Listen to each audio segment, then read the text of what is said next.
Hey guys, it's Harrison alongside Josh, and welcome to the Awkward Sports Podcast. So, the topic for today's episode, and the truth is, we don't actually know the answer to this question that we put in the thumbnail, but is Baker Mayfield good? Because the Bucs are 2-0 with Baker as the quarterback. Josh, you look at the numbers through two games, almost a 70% completion percentage. He has 3 touchdowns and no interceptions, almost 500 yards. In the end, it kind of looks like a single game amount of stats through two. Like, there's nothing about his numbers that are great, but at the same time, there's nothing bad. He's also had some good throws in a lot of these games. He's been very mobile, gotten some key first downs too. What do we make of him so far through two weeks, 2 games? Harrison, on the contrary, he actually does have a number that is remarkable, and that is on third downs. He's completing 87% of his throws on third down. That is Really? ridiculous. That is why the That Buccaneers are 2 and that 0. is significant. It's huge because the Buccaneers have actually faced a number of third and long situations, and Baker, in his past playing with the Browns, playing a little bit with the Panthers and the Rams. I mean, he had like a one revival game with the Rams, but really they weren't scoring a lot. They weren't scoring enough. The touchdown interception ratio was whack for him. And No. He was obviously, playing like someone who was filling in for an injured Matthew Stafford. right. And He he played was a like that. backup. Exactly. And like you look at, just what he's been able to do since he's come to Tampa. Obviously, a small sample size, 2 games Right. against teams that we're not so sure yet are going to be legitimate contenders now. Week 3 against Philadelphia is a true test. If Baker Mayfield can keep this up, converting on third down, obviously 87% is not going to be sustainable for the entire season. But even But if if he can keep it at like 60%, that's a yes, sustainable percentage. it can't for some of the best it is, and obviously Baker hasn't ever been talked about as some of the best, but is Baker No, Mayfield that's good? why we're having to debate, is he good? Is he good? Well, Not he's is he good on amazing? Is he just good? right. Well, he's good on third down, at least in the Yes, he is. 2023 season. So you look at what he's been able to do there, and that's one of the big reasons why the Buccaneers are 2-0. Obviously, the other one is on the flip side of the ball, Tampa's defense, as many expected, wasn't going to take a step back. They have a lot of young talent there that is only growing and maturing and becoming more familiar with the speed of the game of football. That being said, with guys like Devin White, Antoine Winfield, who are in like their third and fourth seasons around that point in their career, where now they're becoming more accustomed to facing NFL talent and seeing more different offensive schemes. So obviously the defense has improved, but Baker Mayfield being automatic pretty much on third down is really what has stood out to me, and something I didn't really see or expect from him coming into the season. Going into the season, obviously Tampa Bay, you look at Baker Mayfield more as like a bridge quarterback. Well, he's winning games, something Jameis Winston didn't do a whole lot of, something Josh McCown didn't do a whole lot of. And obviously Josh Ryan Freeman Fitzpatrick had didn't. that fun in the beginning, the Fitzmagic phase, but also after that, not a whole lot of winning to show for Yeah, there. that's So the thing too. Like, this team is off to a 2-0 starts. Yes, that team from what was it, like 2018 that started off with the Fitz Magic. Yeah, they beat the defending Super Bowl champion Eagles. Coincidentally, that's the next week matchup. But then they went 5-11. They lost they lost a close game late to the Steelers, and then they became the Bucs again. I don't know if that this is definitely a better well, not defending champion. The Eagles lost to the Chiefs last year. Before I go out and call them that, that's not correct. But this is a better Eagles team than the one that was defending champions. And you also, just before you talked about just the team the Bucs have played. The Bears and the Vikings are a combined 0-4. I know both of them lost to the Bucs, but they lost to their other teams too. The Packers absolutely smacked the Bears, and the Vikings, also who just happened to have played the Eagles, lost a close game in the end. And the Eagles, both of their wins have been close games. close game to the Vikings, close game to the Patriots. They somehow made that one interesting towards the end of the game. It's a lot of, can you end up on the right side of a medium scoring game? That's been the game so far for a lot of these teams. And look, if the Vikings can make a game out of it with Kirk Cousins, the Patriots, despite the fact that they're all, winless teams, I have to imagine the Bucs could at least, not come out of this and totally embarrassed. Like, I know last year the Eagles had a very powerful offense. It's not really showing so far this year. I mean, it could be this is the week it breaks out. And suddenly they look like they did when they went, what was it, like 13-4 last year they went?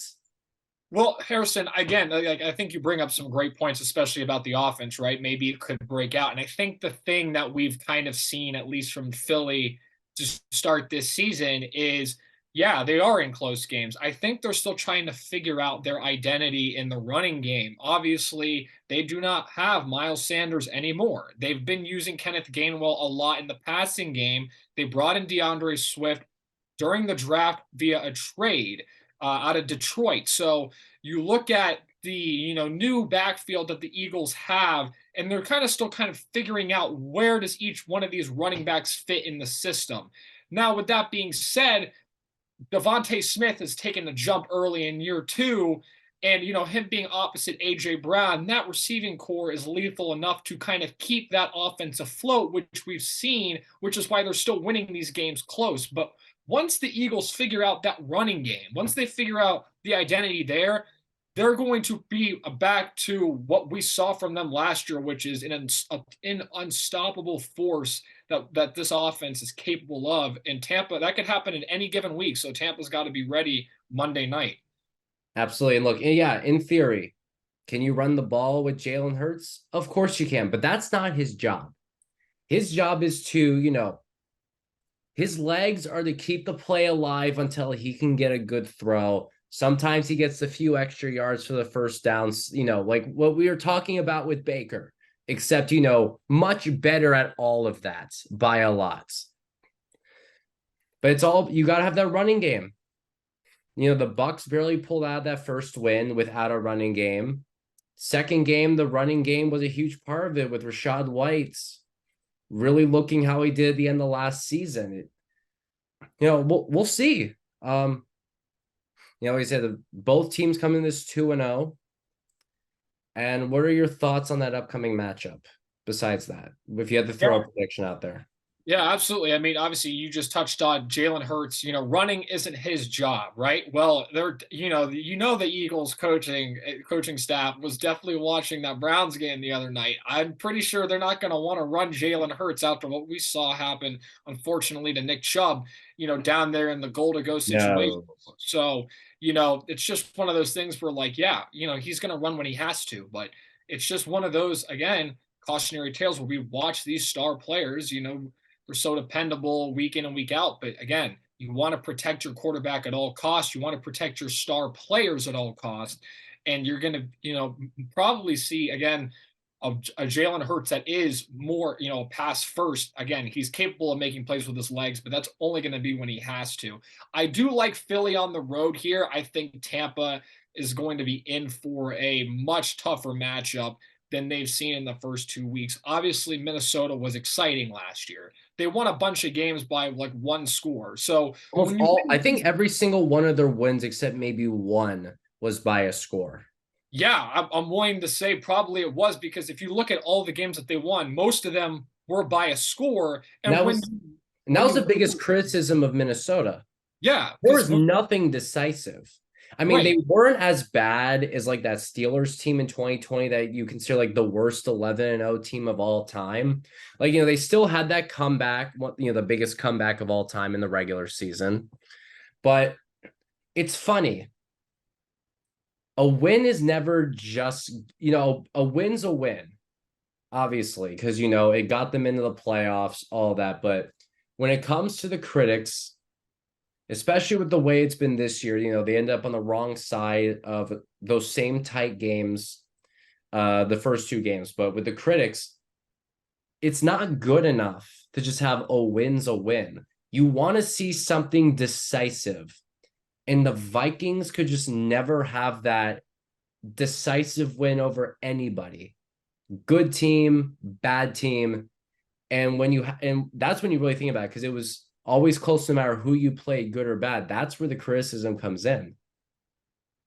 Yeah, I mean, and again, you touched on it, right? But and I think also when you look at it from the one score wins that they did have, because of that, those are teams you want to be wary of going in from one season to the next. Because again, you have those one score wins. Those could, some of those could the ball bounced your way. Chances are like things just happen in your favor that may not the next year. So it's always like when you look at the playoff turnover from year in and year out, it's like half the teams that make the playoffs one year in the NFL don't make it the next, roughly. It's those teams you have to be wary of, like, oh, well, Minnesota won double-digit games last year. Well, a bunch of them were by one score. Do we know that that kind of success is going to carry over from one year to the next? Not always. And honestly, it's one of those Make that teams. argument with the Giants, right? Right. It's one of those things where it's like you look at those teams like, yeah, they won a bunch of games or they may have been surprising, but you really want to look for those teams that have that steady core that can are capable of winning games big, like you said. And again, yeah, but because of that, because of the lack of credibility on the Bucs schedule up to this point with the Vikings and the Bears, I do like Philadelphia, who's given me a larger sample size of just not only finding ways to win close games, but also winning games in convincing fashion. Absolutely. And the big difference too is, like, if this was last year and they still had Tom Brady, obviously everyone would have just said, oh, well, you can never count out Tom Brady. Even though this is literally almost the exact same team, give or take a couple pieces. I mean, no Leonard Fournette, other couple key pieces no longer there, but still the big one who's gone is Brady. And because you replace him with Baker Mayfield, and then you have a team now who is, again, we need to also just emphasize the fact that the Eagles were just in the Super Bowl. It doesn't matter if they didn't win, pass interference call, whatever thing. They were still in the Super Bowl. So you kind of have to say this Eagles team, barring some kind of punt that deflects off the hands and was taken to the house by the special teams, or Hurts throws a bad pick or something, or the running game really is just that bad that you lose because the Bucs have Rachaad White and you don't have a good replacement for Miles Sanders. This team should really just come in and win by at least 2 scores. Yeah, I think, and again, obviously the changing of the guard at quarterback with Baker Mayfield taking the helm as opposed to Tom Brady, you look at the differences, right? Just from their play. Obviously, we're not going to talk about careers. We're just going to talk about what they are as a player, what the differences might be for this offense. Obviously, what we've seen from Baker in the past couple of weeks, him avoiding sacks, extending plays, and finding receivers downfield. He's making those risky throws that may not be the smartest, but sometimes are paying off. Evading sacks. Obviously, there was this one third down where he hit Mike Evans for like a big time touchdown. It was a deep ball. He was able to get out of a couple of sacks. I'm watching that play and I'm like, Brady's just giving his body up at that point because he's not trying to get hurt. So you get more of like the pop with Baker, right? But you also have a guy that's still trying to prove himself. And Brady had nothing to prove. Nothing to prove. He'd already shown he could win a Super Bowl without New England 2 years earlier than that. And because of that, and because he had nothing to prove, he came into Tampa Bay with so much respect. Players just looking up to him, knowing that if they listened to what he was going to tell them, how he was going to coach them, how he was going to lead that team, that they were going to be successful. Baker obviously doesn't have that track record of winning at the NFL level, but he does give you this athletic ability that you kind of saw with Jameis as well, where it's like, oh, now these receivers are probably going to get more yards, and the stat sheets are going to be piled up with more excitement. And for fantasy purposes, you got a lot more attractive players on that team than maybe you had when Brady was there. But Brady was focused on the winning, and the Bucs did a whole lot of that when he was around. It'll be interesting to see if the Bucs can continue to win through this transition. They're off to a good start 2 weeks in. Absolutely. And all right, I think we have beat this topic to absolute death. So we are going to move on to our top college football matchups of the week, along with our NFL upset picks. I think since we're on the topic of the NFL right now, I think we're going to do that one first. Josh, I'm going to let you lead off with your upset pick of the week. All right, Harrison. So my upset pick of the week for the NFL. The Miami Dolphins are at home. We know what they're capable of on offense, but I think they will Don't tell me. short. Don't tell me. They will fall short to Denver. This is my upset pick of the week. No. Miami, obviously, we know Tyreek Hill is unguardable. He will beat you any way possible, but the NFL is crazy. We know that. There's 17 weeks, there's 17 games, 18 weeks in a regular season now. And you And always you're making this prediction for them in Miami. Yeah. You look at these teams and you look at the schedules and you always, even the best teams, you look back at the schedule, like, how did they lose this one game? How did they, like, and it's one of those things where it's like Denver could come in there. They're 0-2. They're desperate. Sean Payton knows a thing or two about winning. He's won a Super Bowl. Russell Wilson, he's won a Super Bowl. Obviously hasn't been anything that the Broncos have expected since he's set foot in Denver, and hasn't even earned anywhere close to the contract that he's making. But it's one of those games where you look up at the scoreboard at the end of the day, and if Denver wins, which I think they could and they will, you look at that matchup and you're like, oh, well, they do have experience. They do have players. And maybe, Tua has a bad game.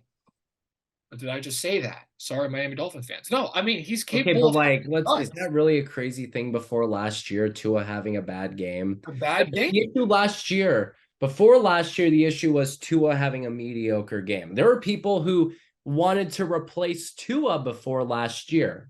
So that's a very valid point. Right. Obviously, the issue now with Tua is if he takes a bad sack.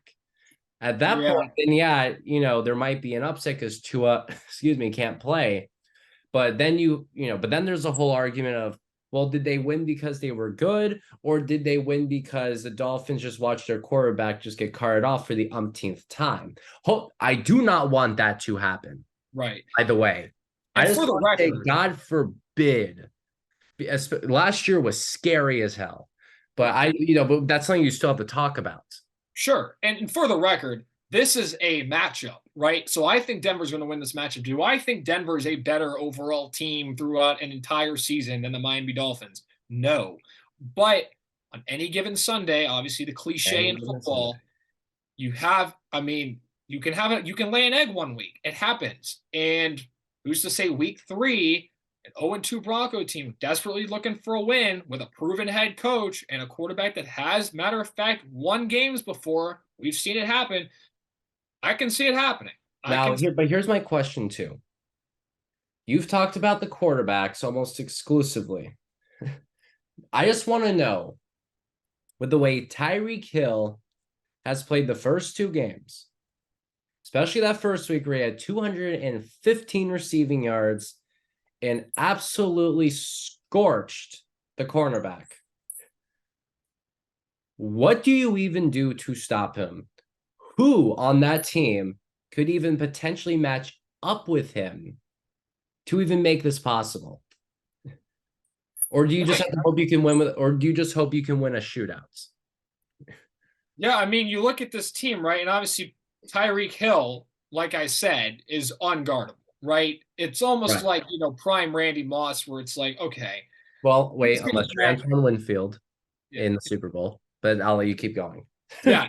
With the exception of that one game where Mahomes is running for his life. But you brought up a good point, right? Who do the Broncos have that can maybe slow him down a little bit? Well, if he's healthy, if he's ready to go, they do have a cornerback over there that's pretty good. And people have heard of him. His name is Patrick Surtain out of Alabama. He's had his game. So will he have the responsibility of guarding Tyreek the entire time? Will he be able to shut him down? Absolutely no one's going to be able to shut down Tyreek Hill. We know this. But Patrick Surtain's one of the better corners in this league, and if he's healthy enough to play for the Broncos, that might be the best shot that they have against Tyreek Hill. All right. You have made your case. Time to see who I got. Let's just it ends up being the fact that a lot of these matchups for the NFL this week is definitely week 3 at its finest. So I'm gonna go the Vikings. And it's weird to say because both these are 0-2, but they upset the Chargers. This is supposed to be the game where everyone just says, okay, this is where Justin Herbert picks up his first win of the year, and then he starts to correct course on the ship. I'm going to say, as Lee Corso would say, even though that's a college football reference, not so fast. And I'm even doing one of these wags. Both of them had close game. All of them have lost close games. Herbert's, and again, the fact that I even have to give a Baker Mayfield comparison is already given how high level Herbert plays. Do you have a Viking headgear back there you can put on? I don't, but is there any way I can stick my head like under the Ringo Starr picture behind me and make it look like it's some kind of hat? Oh, Maybe I don't hold on, this thing has a little thing that can stick out. Maybe it's like an alien antenna that I can call a Viking helmet. But anyway, before I completely go off my rocker, Kirk Cousins. Oh, sorry, I was still talking about Justin Herbert. I've already the wheels have come off. Wheels have come off, just like this matchup. Exactly. But what I was gonna say is the fact that I'm about to compare him to Baker Mayfield should already concern you. He has not been bad this year, but he has also just not been great. Which, as a what was he, the 6th or 7th overall pick in the draft? And we know for a fact he can play at a much higher level. He has played up to his draft pick before. And right now he is just playing very okay. So unless he just magically shows up and throws 350 yards, throws 4 touchdowns, like he never missed the beats, I think the Vikings can pull this one out, like even just 28-25 or something like that. Kirk Cousins doesn't even have to play that well. Just goes out there, throws 3 touchdowns. He can even throw a pick or 2. It's all about just scoring enough. It's not even about how well you do it. So I would take the Vikings here as an upset pick just because too, like, they've shown they can score 30 plus points this year. And I know the Chargers have too, because they because they lost that shootout to the Dolphins. But I think when you put 2 and 2 together, Cousins has shown he can at least have a decent game this year. Herbert has not. Yeah, well, you have one thing going for you at least, is that this matchup is falling on 1 o'clock. So the Chargers being a West Coast team, it's like, oh, we're Feels playing. like it's 10 a.m. And also, we know what Kirk Cousins is capable of. The earlier the game, the better he is. So there is definitely that on your side.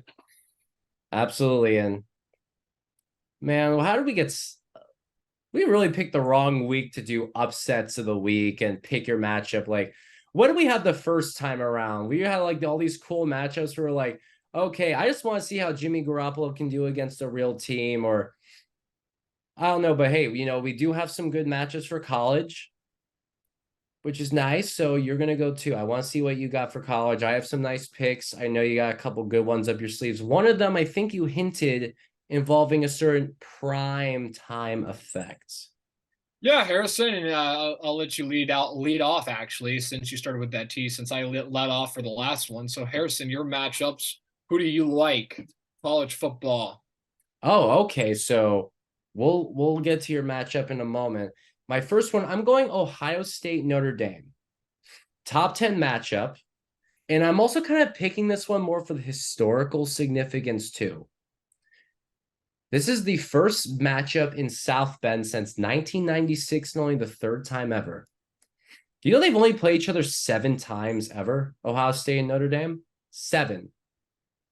Honestly, it doesn't surprise me. It seems like Ohio State, I mean, you look at some of the all-time matchups they've had, right? I mean, even against, like, for example, the University of Florida, they've only played University of Florida like twice. It's My amazing how no, many. but that's not necessarily the same thing Right. because But like big brand programs. Florida's in the SEC. My point is, given the Notre Dame's connection to the Big Ten, like I know, like they've only played Wisconsin like twice, but with the amount they play Michigan, the amount they play Michigan State and Purdue, you would think they would have played each other maybe, at least 20 times. It's something that happens maybe every other decade or so. But no, you can count the number of times these two teams have played on your fingers. Another reason why I think it's an interesting matchup is because of how early in the year we can see, is Notre Dame actually legit or are they overrated? Because Ohio State, I think they're properly rated. They were in the playoff last year. They're a very good team. They could totally leapfrog Florida State if they gotta. It just takes one good enough win. Notre Dame, they lose this game, they're already out of it. I would say even if Notre Dame wins this game, Ohio State's not out of it because they can just go, win the Big Ten and it's over. All it takes, they still have Michigan on the schedule at the end of the year, and Michigan's number 2 in the country. Notre Dame, you lose this game and you're written off already. Okay, this is the AP poll saying you're already overhyped like every year. All right, my second matchup, I'm going with Auburn versus Texas A&M. I'm going with 2 unranked teams. What makes this one so special? I just want to know if either team is actually good. Because right now, if you look at all 6 of their games that they have played, you have 5 poo-poo caca games. And then you have a not good loss to Miami. Remember, Miami won 48-33. And then all these teams have done is just absolutely kick the crap out of some crappy teams. Or both. Yeah, or I just both. want to know, is Auburn worthy of being undefeated? Can Texas A&M at least bounce back from losing to Miami by beating another SEC team? One of these teams is going to come out of this win with just a little bit more respect for this year's schedule. It just depends who it is. And I think if Auburn beats A&M, they could be like 24th or 25th next week. I think the same could be said for an A&M. Yeah, and I mean, obviously, you talk about both of those matchups. Obviously, very excited for both, especially Ohio State, Notre Dame, and I'll comment on that one in a second. But obviously, you mentioned A&M, Auburn. Are those two teams really the real deal? And obviously, the narrative with Jimbo Fisher is after he's left the ACC, doesn't do a whole lot of winning, but he still does a whole lot of recruiting. But they're not showing the results on the field. I think Auburn this year is better than they obviously have been in the past few seasons. So I think it'll be a good game. I think it'll be more of a lower scoring game. You look at Notre Dame, Ohio State, which I actually also think will be more of a lower scoring game as well. You look at Ohio State with a new quarterback, obviously, since C.J. Stroud left for the NFL. Obviously, they have Marvin Harrison Jr., a superstar wideout over there. But Notre Dame, obviously, the year in and year out theme within that program is they are history and they've always been history, and they are now just an overhyped program. Well, this year, and they haven't played anybody good yet, they have been blowing every team out. I do like Notre Dame against Ohio State. I haven't been as impressed with Ohio State to come out the gate this year as I have been in years past with a proven quarterback throttling every team that they've played. They've been in some closer games, even if the scoreboard doesn't reflect it at the end of the game. Notre Dame, I think, will give them a better fight this year. And I think if there's any year that they're not a pretender, it would be this one. So I do think this game's going to have more hype than we even think going in, even though traditionally these programs historically have been great. And obviously, one has kind of lived up to the billing, that being Ohio State recently, not so much the Fighting Irish and Notre Dame. That's my thoughts on that game and the other game. So the ones that I have, obviously, the biggest story in college football ever since it has taken place is one man, and it is Coach Prime, Deion Sanders, and his Colorado Buffaloes remain unbeaten after what was probably the most exciting Colorado State game throughout that entire History. history. In the history of in the history of that matchup. And I know I'm segueing a little bit here, but could you imagine Jay Norvell, who I didn't even know existed like 3 weeks ago, to make the comments that he made, which one, by the way, were actually not like they were not disrespectful. They were not insulting in any way. It was an opinion that he had, and he had the stones to say that opinion through the media and then go into that game on the road and to be like to take that team to double overtime is absolutely nuts. I thought Colorado was going to roll them for that. They were favored by 34 or I something thought it was like going to that. be an absolutely just demolition. Anyway, that was my segue off of that. Props to him and then making it close. Obviously, Travis Hunter is out. There was a late hit in that Colorado State game. He is going to be out for a couple of weeks. I do obviously like Oregon in this game. I'm not buying the entire season hype around Deion Sanders yet. He's exciting. He's building a program there. And again, we have to remember Colorado won one game last year. They already had triple. So they are already much improved. And I firmly believe that they are. But now they're running into a big time program. This isn't the Colorado State Rams, okay? They were at home against Colorado State, and I thought they would roll them, and it was close. Now they got to play Oregon. Then they got to go play USC. I am still very excited for the lead up to this game, but it also wouldn't surprise me if Oregon with Dan Lanning, they came in there and they set the tone.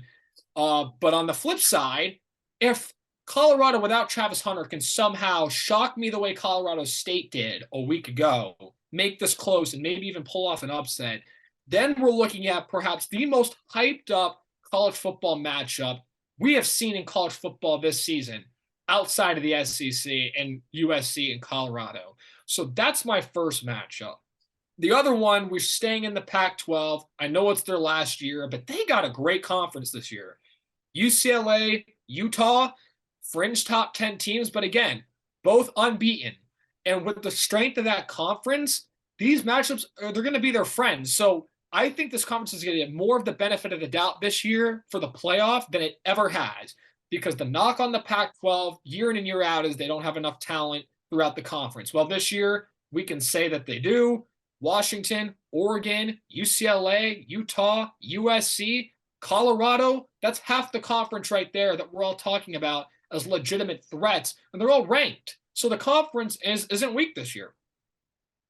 Yeah, no, look, the Pac-12 is 8 teams ranked. That's the best last stance you could ever have. That'll be a great matchup. As for Colorado, just want to make a quick comment on that. Losing Travis Hunter is bad. You're losing a two-way guy. That was a top recruit that went all the way to Jacksonville. Jackson State? Yeah. I almost said Jacksonville State, and that is a completely different school to go be with Deion, and then followed him to Colorado. And look, Colorado, you beat TCU, even though most of those players are gone from last year. You beat Nebraska, who's still bad, and you barely pull it out against Colorado State. Maybe they find a way to step it up against Oregon. We'll see. I think it's successful even if they only win 2 more games the rest of this year, because if you go 5-7 after going 1-11, that's a big deal. Hey, thanks for watching this latest episode. If you enjoyed it, make sure to hit like and subscribe and stay up to date on what's going on with Awkward Sports Media. See you next time.